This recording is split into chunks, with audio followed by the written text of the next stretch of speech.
This is the Big O Show.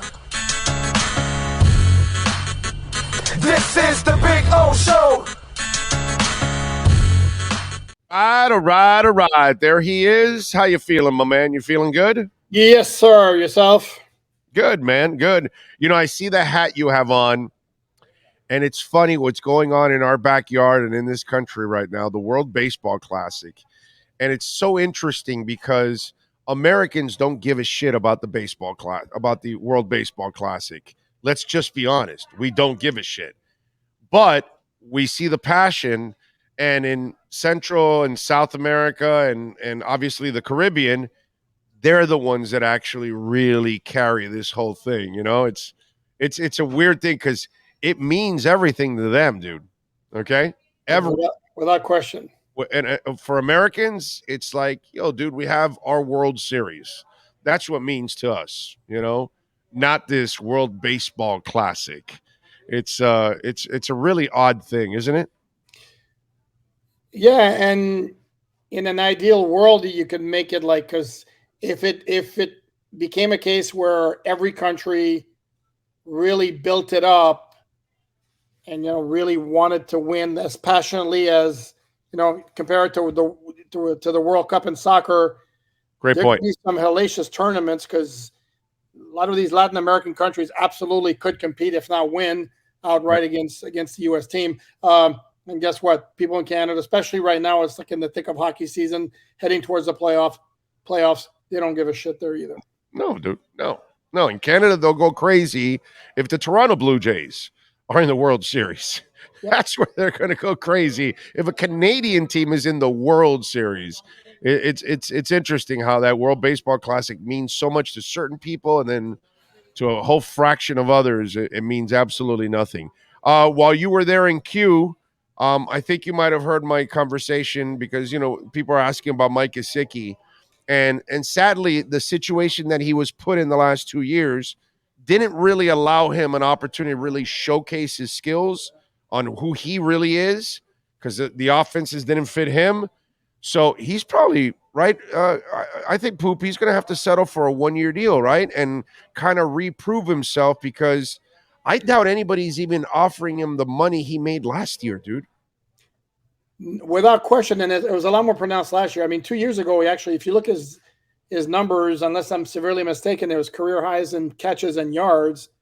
Touchdowns weren't there, and last year the touchdowns actually went up a little bit. I think he had 5, but he wasn't targeted very much. He also didn't see the field that much. I mean, his snap count was his lowest either of his career or since his rookie year. But no, I'm totally with you on that. That what makes the most sense. 1 year, incentive laden, right fit, hope to put up good numbers, and then come talk to me again next offseason. Yeah, and the agent and the player better nail the team. Like it does. Like money should not be the issue right now for him. He needs to go somewhere where he's going to go. All right, they're only paying me $5 million, but they're going to throw me the ball, and I'm going to be able to showcase my skills. And then I will. If he's haggling over money now, that might set him back from actually making a really big contract down the line, I think. No, I agree. I mean, I had heard, the teams you had heard thrown around were like Washington as a possibility. I had heard Cincinnati as a possibility. I think he could do worse awesome. and go play with Joe Burrow, yeah. But no, he's one of those which may be another reason why, no, it wasn't the main reason, but obviously he wasn't very thrilled about getting the franchise tag last year. And spoiler alert, not one player likes getting the franchise tag. They want that long-term contract. And part of it for him, I don't know, when he spoke to us in training camp, and again, he said all the right things all along, but if he doesn't take a degree in body language to know he wasn't happy.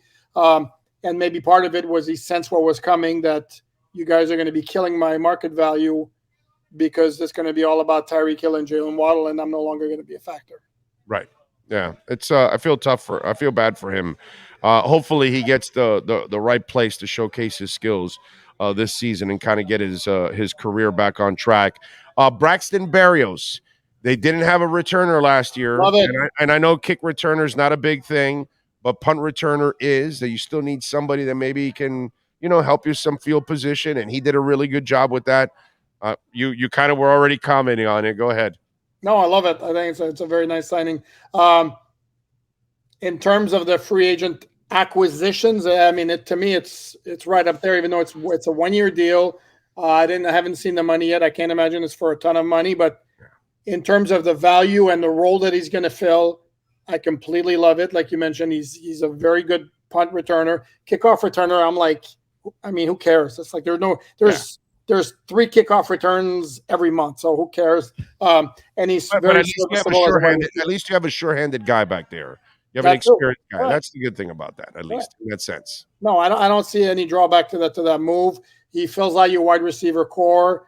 I think what it may mean, and I kind of was starting to get a sense of Trent Sherfield, who my initial thought was like, yeah, that absolutely he would return. Number one, he's got the history with Mike McDaniel. Number two, he played really, really well last year. And then maybe what's at play here is the Dolphins want to make more use of Cedric Wilson, to whom they gave a pretty good contract last offseason, and he wound up getting a little buried in the depth chart. And if they allow Sherfield to move along, then they can turn around and go, Cedric Wilson, there's your spot right there as a number 3 guy. Go show us what we saw on film from Dallas that convinced us that we needed to pay you that contract. Or you're gonna move Cedric Wilson at one point in the draft for some back end pick to unload that salary, and you're elevating Eric Ezukama, and you're saying, kid, it's now your turn to get it done. Not seeing that at all. I don't. And one major problem with Cedric Wilson is, I don't know if you saw, but there's like on the Twitterverse, there are more than one Dallas writer who has tweeted that the Cowboys kind of wish they had hung on to him. That's what I'm saying. It became an issue. Well, the problem is I have a hard time seeing anybody trading for his contract right now. But they won't trade much, is what I'm saying. I don't think Miami can ask for anything except like a 5th, 6th, 7th rounder. It becomes a salary dump. It becomes a salary dump. That's all it is for them at this point. But my point is, I'm not even sure that even if you almost give him away, that teams are going to want his contract. That's the problem there. Well, if he's a productive receiver, you're not really paying him. He wasn't last year. That's the question. So that's the thing. I mean, that's not his fault.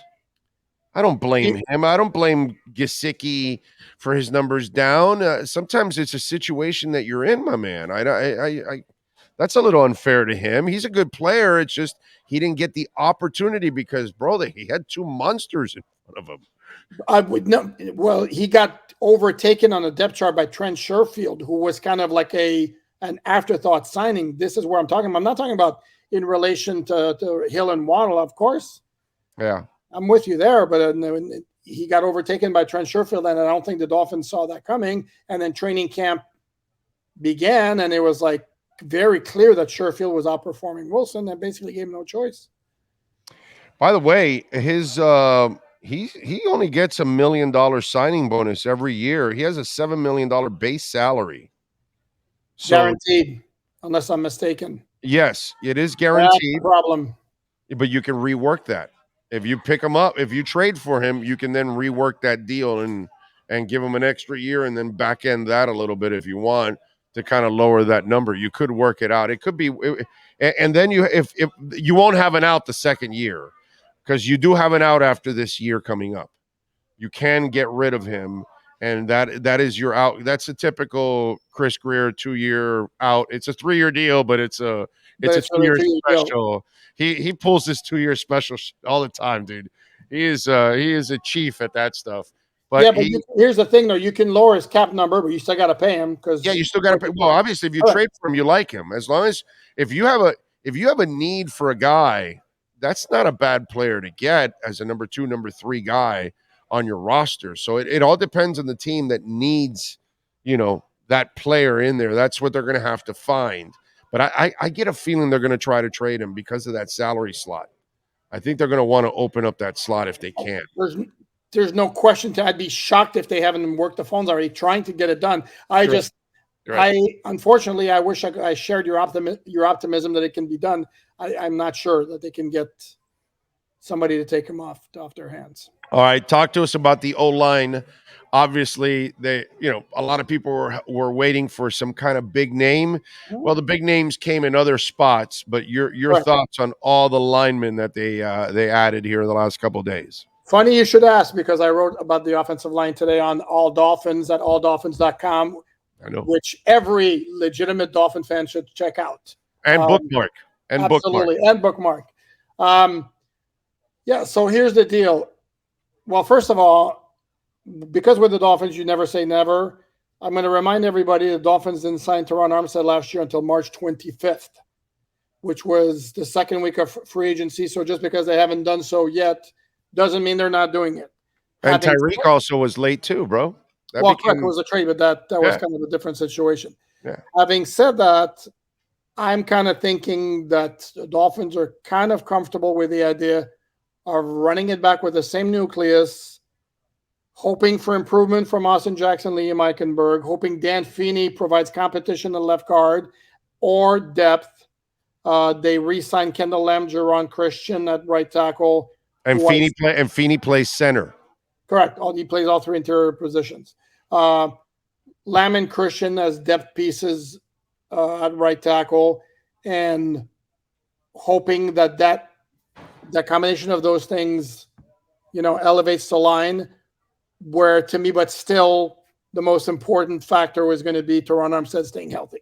Of course. And there's nothing really that can be done at this time of year to really address that, because he is, a foundational piece, a big time stud on that offensive line. You're not replacing him. No. There's nothing you can, obviously, other than taking care of his body, there's nothing the Dolphins can do from a personal standpoint to 100% protect themselves, because you can't sign another stud like that to play left tackle in case something happens to the Armstead. And by the way, let's throw the caveat. Okay, I know he's injury prone. I get all of that. But if the son of a bitch can play, boy, he is a tough mother, bro. He's going to take the field. And that kind of character also is priceless too, because not everybody sells himself out like he does. So credit to Teron Armstead too, that okay, yeah, he has some injuries, but man, if he can play, he'll fight through those injuries. And I can't say that about every pro athlete out there, that they do the same thing. No, and he's great for the line in every intangible way possible. Yeah. He's a leader. He's a great example for everybody. He's a mentor. Zero issue with Teron Armstead. But again, as I said, to me, I think it looks like a case of hoping for improvement everywhere else. By the way, it's a screwed up dynamic that we're dealing with here, okay? Because like last year, okay, first week of free agency, the Dolphins did nothing practically. Sure. And everybody was losing their effing mind. And then all of a sudden, things started to fall into place. And they're like, oh, okay, we're much better now. And so it's kind of the same thing here in a different scenario, different way. People are losing their minds. You know why? They've moved on from Austin Jackson and Liam Eichenberg. Correct. A lot of the fan base has completely given up on those two guys. And the part that I think people, and maybe even some of our media members, have a hard time understanding is the guys that actually coach those guys, they haven't given up on them, because they have not seen enough of those guys. And especially those two guys that you just talked about, they were riddled with injuries last year. So they didn't really get a chance to stay on the field and prove themselves. But somehow or another, when you talk to them, brother, they talk them up like they like these guys. They like Eichenberg. They like Austin Jackson.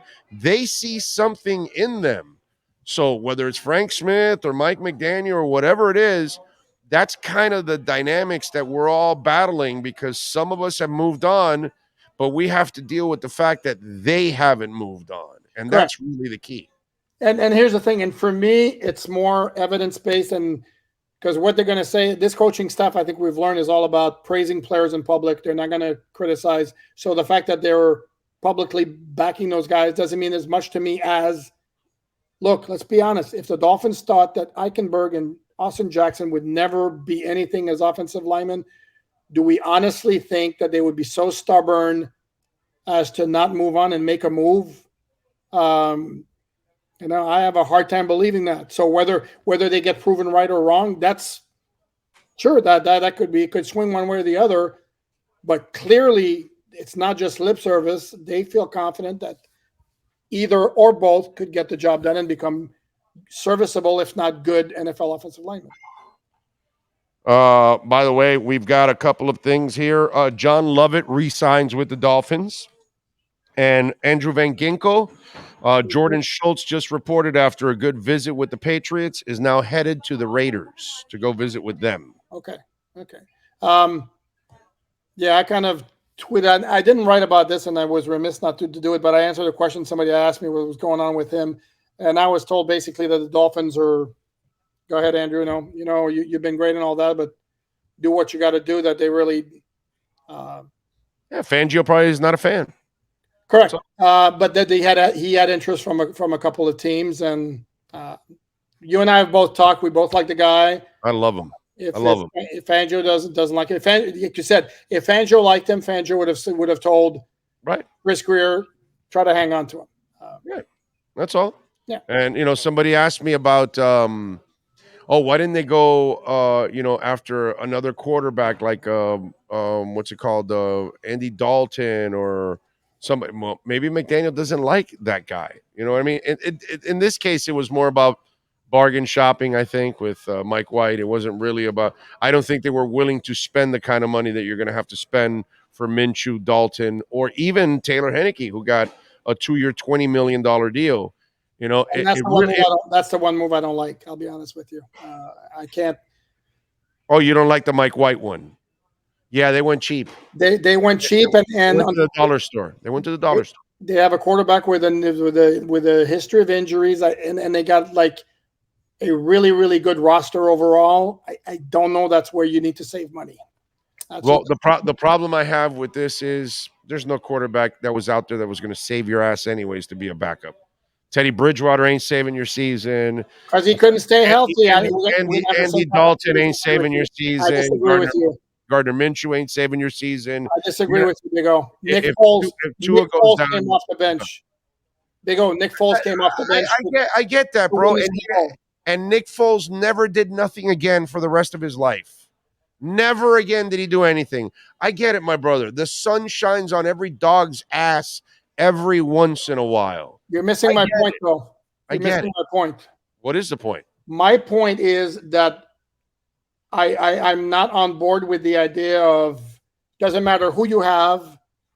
If something happens to Tua, the season's done. I'm not on board with that. Okay, but that is the facts. I disagree with you. That's fine. I disagree with you. I don't think any of these guys. Andy Dalton had some really good teams in Cincinnati, and he couldn't do shit.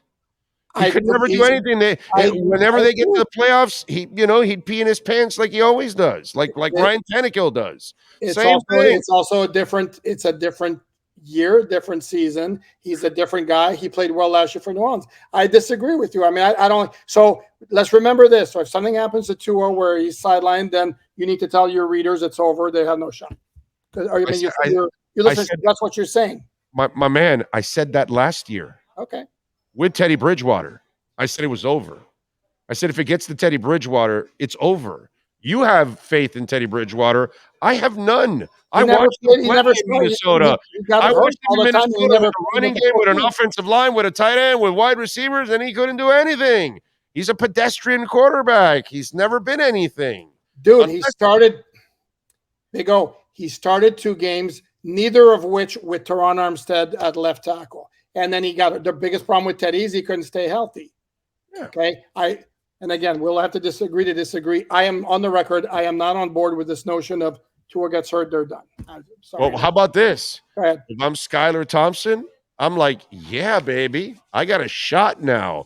Because, if you sign Minshew or Dalton, there was no competition. It was over. He was going to be the number 3 once again, and we're going to move on. If you're bringing Teddy will be the 2 and he will be the 3, and we're going to move on. But you bring in a Mike White, if I'm Skyler, I'm saying, yo, man, I got a shot here. I can take this guy. And whether he does or not, I don't know. But if I'm Skyler, I'm happy about this signing. You agree with that?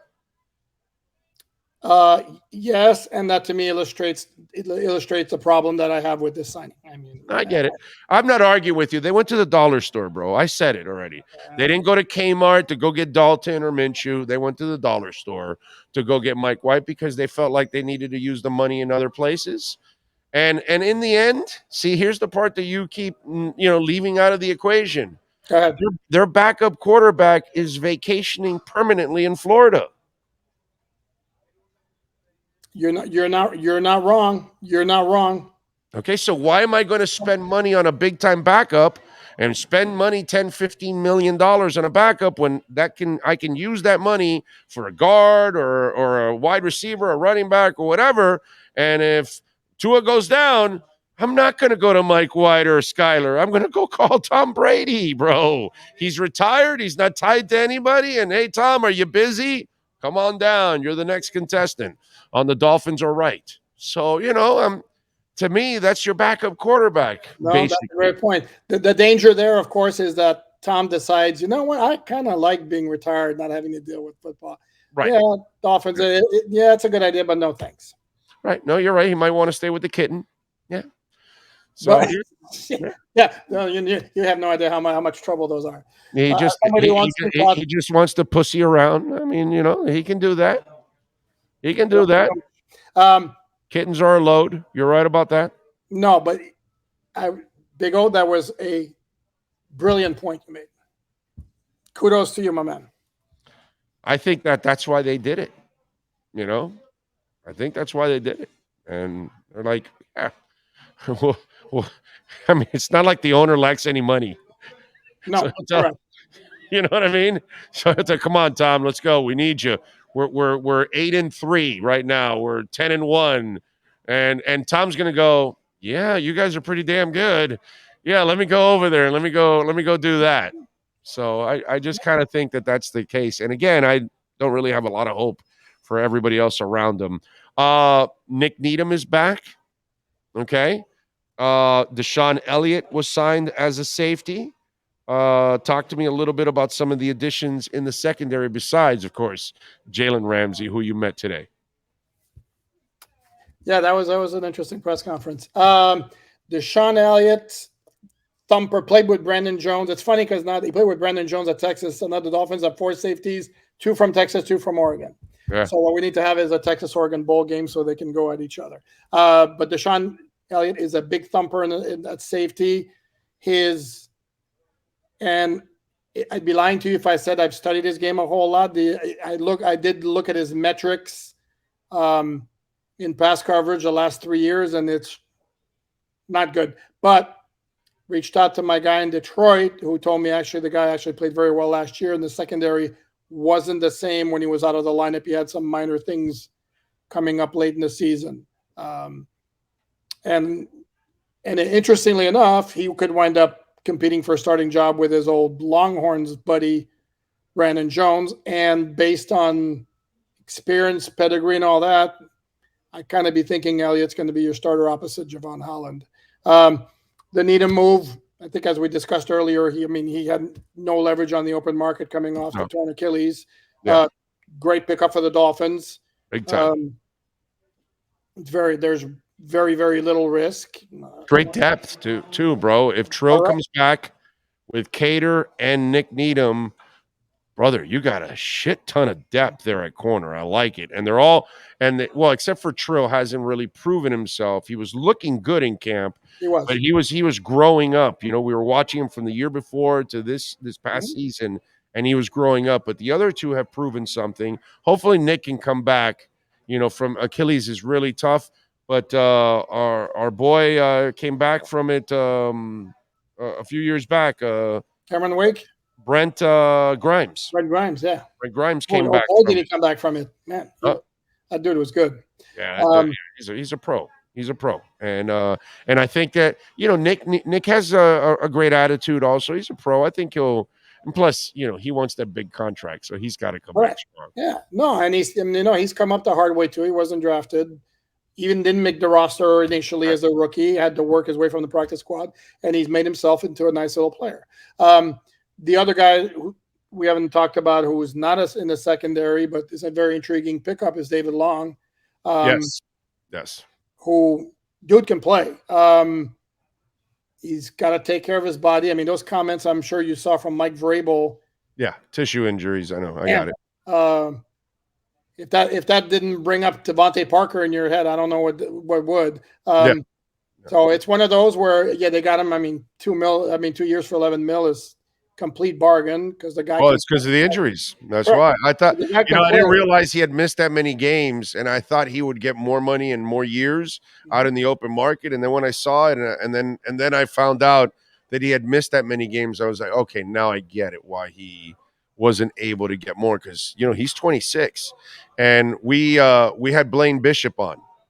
Yep. And Blaine was talking a little bit about some of these guys that and he thought that a guy like Long is really like now coming into his own, and he really liked him as a player. And Blaine Bishop is he was a badass in his own right, yes, as a player, and so he talked up Long pretty well. I think he also thinks that here's a guy that's kind of got to tweak his body a little bit, and then from there on out. And this happens, by the way, to a lot of players when they get to this level and they see the requirements on their bodies, and then they have to then figure out how to stay healthy and what they need in order to stay healthy. Fred Taylor had a bunch of injuries early on in his career, and then he went on a run for 6-7 years, and he was healthy all the time.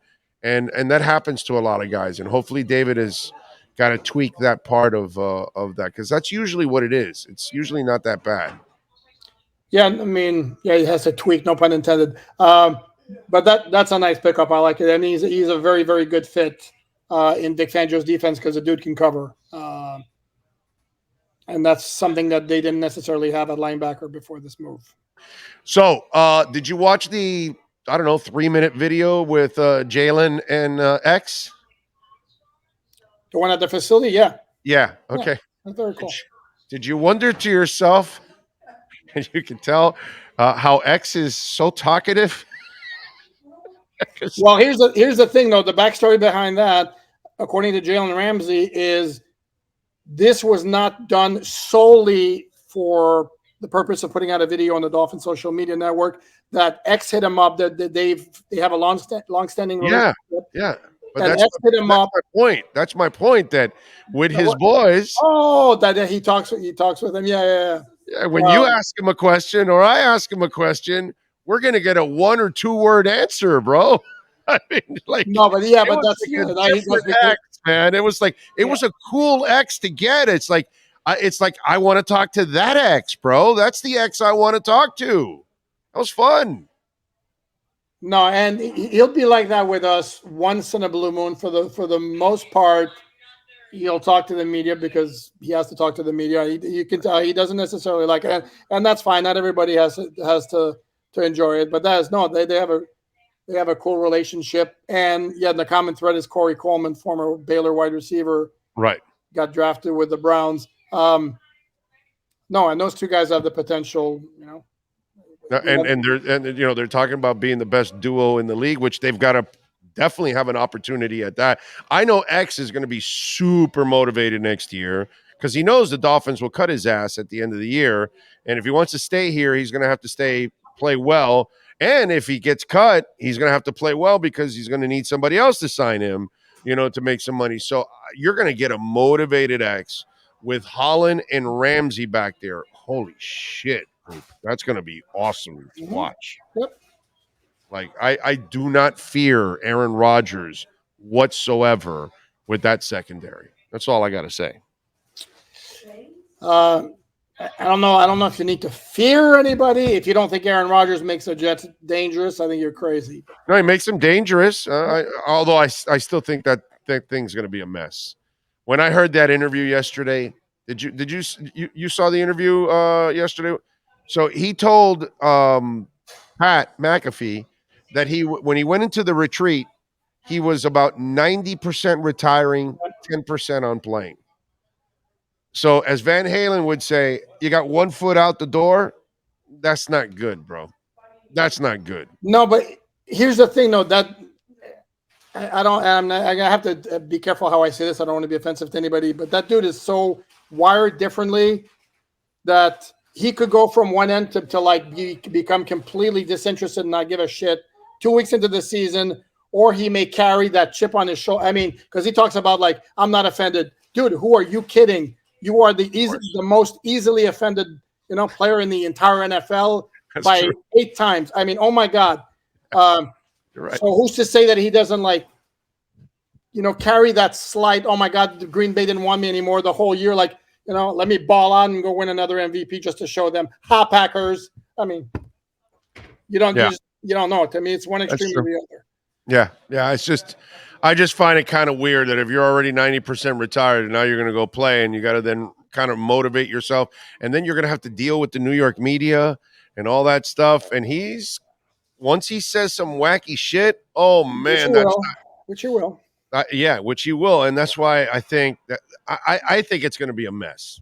To be quite honest, I'm very intrigued to see how it plays out. To me, I think I don't think there's a middle ground. I think it goes right catastrophe or they make a deep run. Right. Yeah. That makes a lot of sense. Yeah. All right, what are you working on alldolphins.com so folks can check you out, my man? All free agency. I mentioned the offensive line. I'm about to update the tracker. I got the takeaways from the Jalen Ramsey introductory press conference, complete with some video clips. We have a story analyzing what Braxton Berrios will bring to the Dolphins and why he's Wes Welker 2.0. All right. And that's just the beginning.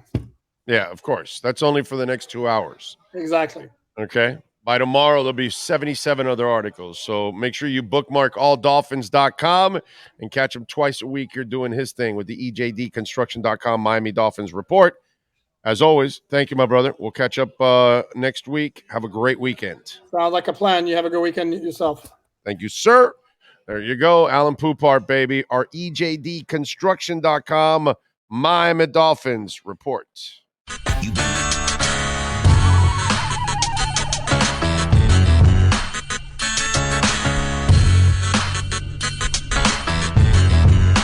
This is the Big O Show. This is the Big O Show.